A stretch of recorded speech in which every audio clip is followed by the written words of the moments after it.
8 دنوں تک انہوں نے نہ کچھ کھایا اور اگلے 2 سال تک نہ کوئی موسیقی سنی اور نہ ہی کوئی پرفیوم لگایا۔ ممتاز محل نے مرنے سے پہلے ایک آخری خواہش کی تھی کہ وہ چاہتی تھی کہ ان کی قبر دنیا کے سب سے خوبصورت مقبرے میں بنائی جائے۔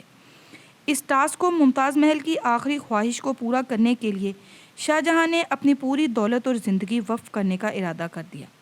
ممتاز کے گزرنے کے 6 ماہ بعد یعنی 1632 میں تاج محل کی کنسٹرکشن کا کام شروع کر دیا گیا۔ ویورز، تقریباً 20,000 سے بھی زیادہ مزدور، پتھر تراش اور کاریگروں کو پوری سلطنت سے اکٹھا کیا گیا۔ لشکروں کے لشکر شاہ جہاں کے حکم سے آگرہ بلا لیے گئے کیونکہ ممتاز کی قبر یمنا ریور کے برابر میں موجود تھی۔ اسی وجہ سے دنیا کی سب سے خوبصورت بلڈنگ بنانا کافی مشکل کام تھا۔ ریور کے کنارے زمین بہت سافٹ ہوتی ہے، اگر وہاں کھدائی کا کام کیا گیا تو پانی کا بہاؤ تاج محل کی فاؤنڈیشن کو نقصان پہنچا سکتا تھا۔ اس مسئلے سے نپٹنے کے لیے مغل انجینئرز یہاں سب سے پہلے زمین کے اندر کنویں کھدوانے شروع کیے۔ مزدور یہ کنویں تب تک ہوتے رہے جب تک خشک زمین نظر نہ آئی۔ ان کنووں کو پتھروں سے بھرا گیا اور پھر پتھروں کے بڑے بڑے کالم کھڑے کیے گئے۔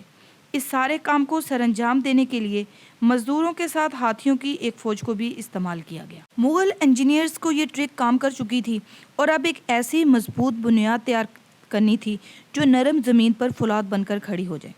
فاؤنڈیشن کے بعد باری تھی اب ایک ایسی بلڈنگ ڈیزائن کی جو آج سے پہلے کسی نے بھی نہ دیکھا ہو، اور ایسے ریکارڈ ڈیزائن کو توڑ ڈالنے کی۔ تاج محل کا آئیڈیا شاہ جہاں اپنے باپ دادا کے مقبروں سے لیا۔ باپ کے مقبرے سے میناروں کا آئیڈیا لیا گیا، دادا کے مقبرے سے بلڈنگ کور کا آئیڈیا لیا گیا اور اپنے انکل کے مقبرے سے ڈوم کا آئیڈیا لیا، اور جب ان سب آئیڈیاز کو اکٹھا کیا تو ایک شاندار ڈیزائن بنایا۔ ویورز، بلڈنگ کے سٹرکچر کو بنانے کے لیے لاکھوں نہیں کروڑوں اینٹوں کو موقع پر بیک کیا گیا۔ یہ سب اتنا نہیں تھا اور اس میں لاتعداد پیسے بھی لگائے جا رہے تھے۔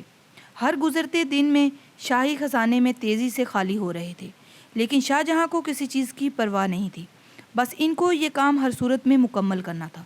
کہا جاتا ہے کہ تاج محل کی کنسٹرکشن میں اتنے زیادہ لوگ لگے ہوئے تھے کہ ان کی وجہ سے آس پاس کے علاقوں میں کھانا پینا ختم ہو چکا تھا۔ 20,000 مزدوروں اور کاریگروں کی ڈیمانڈ پوری کرنے کے لیے شاہ جہاں نے آس پاس کے تمام علاقوں سے اناج آگرہ منگوا لیا تھا۔ کئی سال کی محنت کے بعد بلڈنگ سٹرکچر مکمل ہو چکا تھا۔ اب باری تھی اس کو سنگ مرمر سے سجانے کی۔ یہ سنگ مرمر آگرہ سے 400 کلومیٹر دور راجستھان سے منگوایا جاتا تھا، کیونکہ جہاں کا مکرانہ ماربل آج تک دنیا کا فائنسٹ ماربل مانا جاتا ہے۔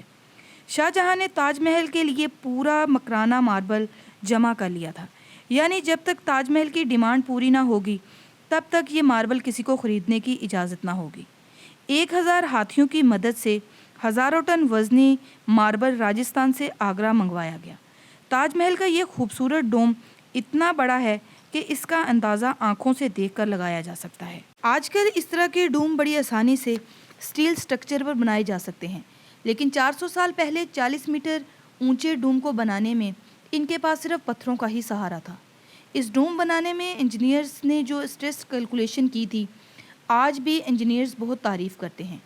تاج محل فنشنگ کے لیے پٹرا ڈورا یا پرچن کاری سے ڈیکوریٹ کیا جا رہا تھا۔ پٹرا ڈیورا ایک ایسی کلاکاری کو کہا جاتا ہے جس میں قیمتی پتھروں کو ماربل کے اندر تراش کر لگایا جاتا ہے۔ ماربل کو بڑی مہارت اور باریکی سے قیمتی پتھر کے حساب سے تراشا جاتا ہے اور پھر پتھر کو گلیو کے ذریعے چپکایا جاتا ہے۔ تاج محل پر استعمال ہونے والے گلیو کوئی عام گلیو نہیں ہے۔ کافی ریسرچ اور لیبارٹری ٹیسٹ کے بعد یہ معلوم ہوا کہ یہ گلیو شیرہ، لیمن جوس، سنگ مرمر پاؤڈر کو ملا کر بنایا گیا۔ وہی سیم گلیو آج بھی تاج محل کے لیے استعمال کی جاتی ہے۔ تاج محل کی خاص باتوں میں سے ایک بات یہ بھی ہے کہ دن میں 4 مرتبہ یہ رنگ بدلتا ہے۔ سورج نکلنے سے پہلے یہ بالکل بلیک شیڈ دیتا ہے، سورج نکلنے کے بعد لائٹ یلو اور پنک شیڈ دیتا ہے، جبکہ دوپہر کے وقت تاج محل کی خوبصورتی کا نیا رخ دیکھنے کو ملتا ہے۔ نیلے آسمان پر جیسے موتی چمک رہے ہوں اور سن سیٹ کے وقت یہ پوری بلڈنگ گولڈن رنگ کی ہو جاتی ہے۔ پورے 22 سالوں کے بعد سن 1654 میں تاج محل کی کنسٹرکشن کا کام مکمل کر لیا گیا۔ شاہ جہاں اپنی بیوی کی یاد میں دنیا کا سب سے خوبصورت مقبرہ بنانے میں کامیاب ہو گیا۔ شاہجہاں نے اس مقبرے کا نام اپنی پسندیدہ بیوی کی یاد میں رکھا۔ ممتاز محل سے اس کا نام تاج محل رکھا۔ ہر سال تاج محل ممتاز کی برسی پر جمنا ندی کے ذریعے تاج محل پر جایا کرتا تھا۔ یہ تاج محل کی ایسی انٹرنس تھی جس کو صرف شاہی خاندان کے لوگ ہی استعمال کر سکتے تھے۔ اس انٹرنس کی دیواروں پر دلکش نقاشی کا کام کیا گیا تھا جو شاید شاہی آنکھوں کے دیکھنے کے لیے ہی کیا گیا تھا۔